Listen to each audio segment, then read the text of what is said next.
Right, so we've had a disaster. So I played from 891 to 898, and something went wrong with the recording, and it has been lost. So I'm going to talk through very, very quickly what happened in those very, very eventful 8 years. The first thing is that I formed lots of duchies, usurped lots of duchies, and I dished those out. I mean, I actually kind of talked through how I did it. Literally looking at each duchy one by one, finding the count there that best suited me to have in charge of the duchy and awarding it to him, so that I ended up with a lot of very, very sort of loyal vassals. I gave some to my own children, so my own children are now important vassals in the kingdom. We had a massive war for this kingdom here, the kingdom of Kagasia, and we took all of that off the Khan, the Kyrgyz Khanate.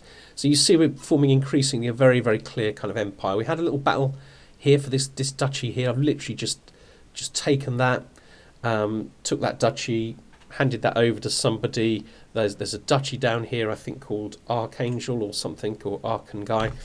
Took that, handed that over to somebody. Also formed the kingdom title of Mongolia. So I am now the king or the Khan of Mongolia and Buryatia. Kyrgyzia hasn't been formed, or I'd need to usurp it. Oh no, I just did that as well. I just formed that. So I've actually got 3 crowns. Be very interesting now, because I don't really control very much, if any, of Tuva. So that might be a target. You know, I could go for that, but another crown there. And obviously all this stuff is from this place, Angara or Angara, getting hold of those.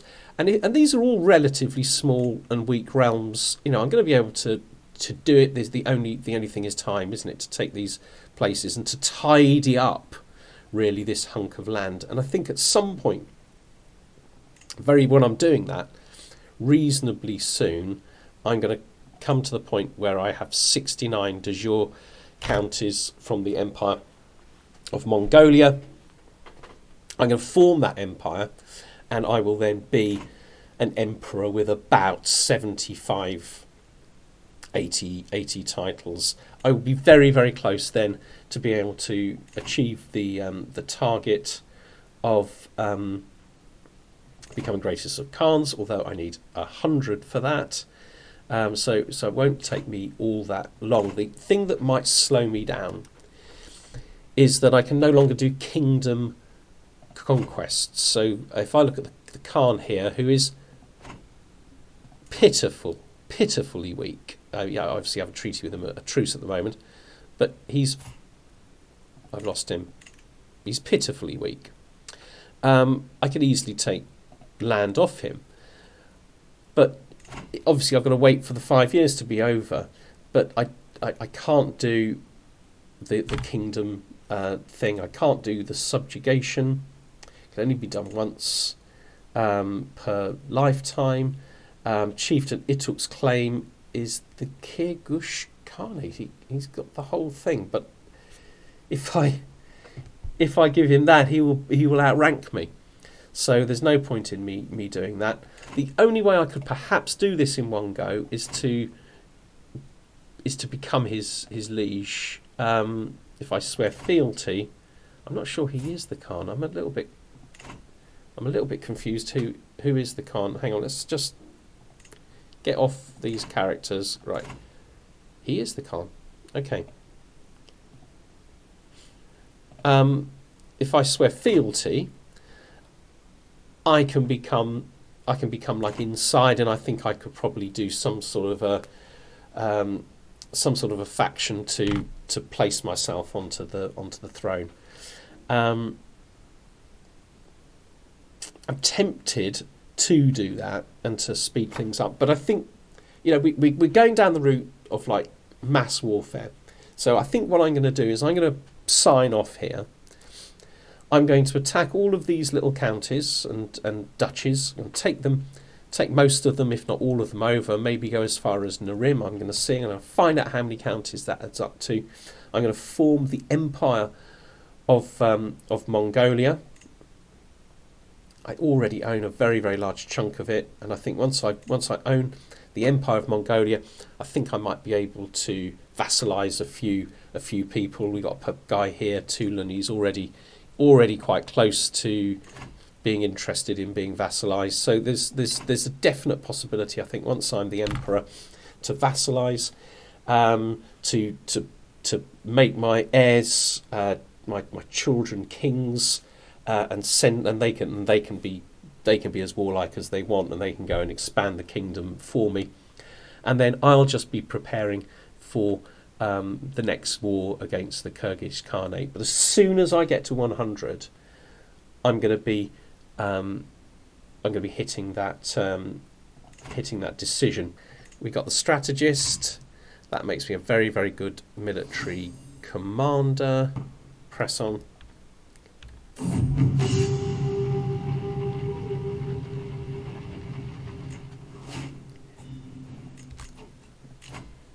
Another 50.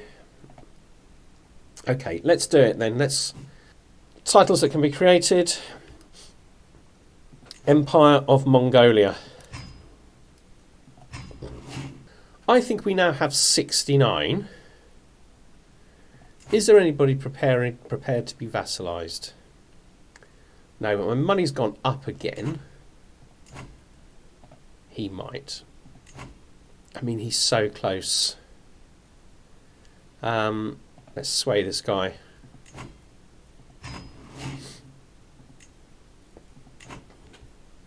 About these guys. Actually, he'll accept.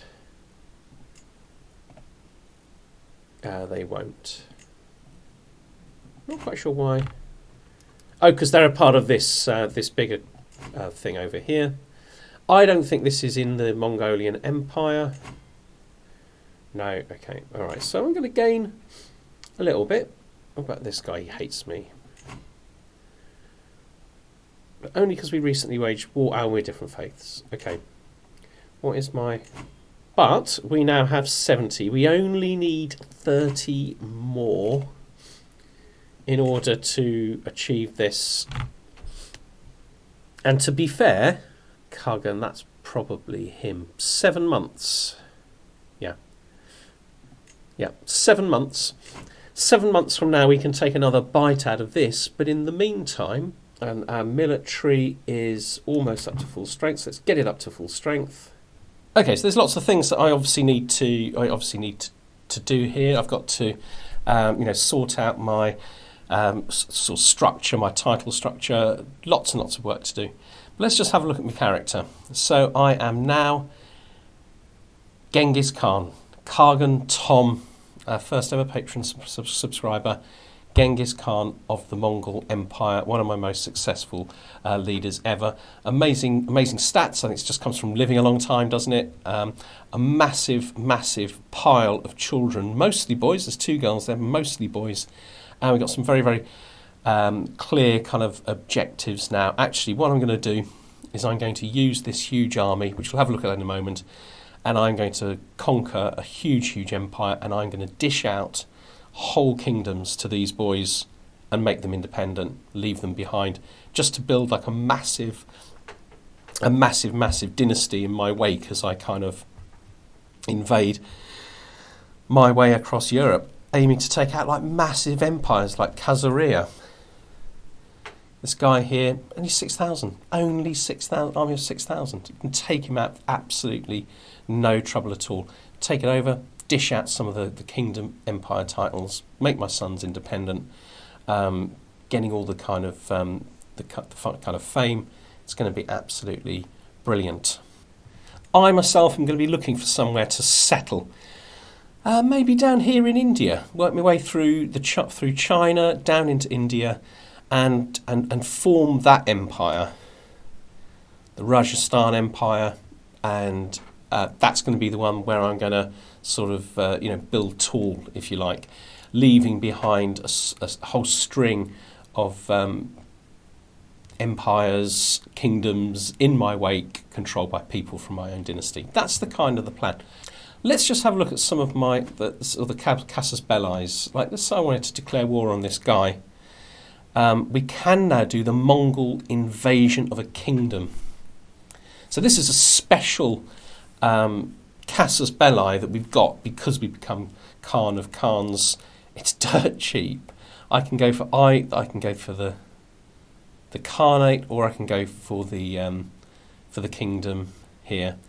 So I think this is going to be a way that we can absolutely bulldoze our way through some very, very big kingdoms. It is worth remembering that this is a kingdom CB, so we can only ever take one kingdom at a time.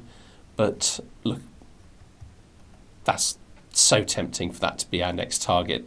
This guy's got 470 troops, no allies, he's in debt, he's got a whole kingdom there to himself. It's going to cost us 40. It'd be absolutely effortless to invade that, give it to a son, give it to one of our sons, or a grandson, granddaughter, whatever. That's kind of the plan, really. That special casus belli is what really transforms this game. Are these guys close enough to interact with? Yeah. Conquer duchy. Okay, all right.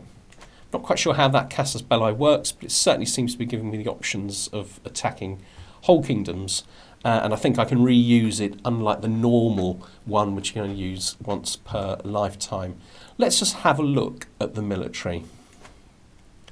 Okay, so the first thing to point out is that I already have amazing men-at-arms, very, very close to full strength. We just need to get those horse archers up to full strength. We have nearly 30,000 levies. Amazing. But look at this army here. We got two sets of horse archers, two sets of light cavalry, some armoured horsemen with 100. I can't click on that for some reason. 125 damage, 54 toughness. They're great in pursuit. They're not very good at screening, but we get that from these guys. Unbelievable. One of these on its own would be enough to conquer a kingdom like this. And I've got 4 armies like that. We've also got the mangonels, effective up to fort level 10. There's no one in 900 with fort level 10, possibly Byzantium or whatever, but very, very few places. Obviously, these guys will go in a few months' time. The absolute possibility to wage massive, multiple wars is just phenomenal. And of course, the other thing is that I could always use these to raid. I mean, you could, raid and just build huge amounts of prestige, get huge amounts of money, absolutely terrorise the world with a Mongol army like this. Very, very exciting opportunity. So I'm going to stop here with recording this playthrough for the purposes of YouTube. I'm going to play on. As I say, I think I'm going to invade India. I'm going to work my way down, invade India, and I'm going to set up home down here in a nice, well-developed area, and I'm going to play tall.